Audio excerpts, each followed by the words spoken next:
Want to get your glass doors sparkling clean and let that beautiful sunlight stream in? It's easier than you think, and I'm going to show you how in just a minute.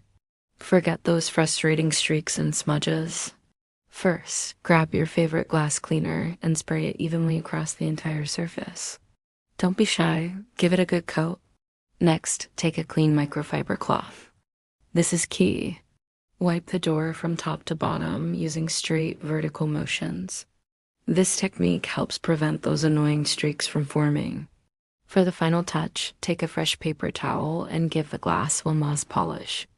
This will pick up any remaining lint and leave a crystal clear finish. And don't forget the details. Wipe down the handles and clean around the edges for that truly professional, spotless look.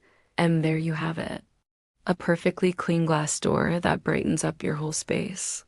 If you found this tip helpful, give this video a thumbs up and subscribe for more easy home hacks.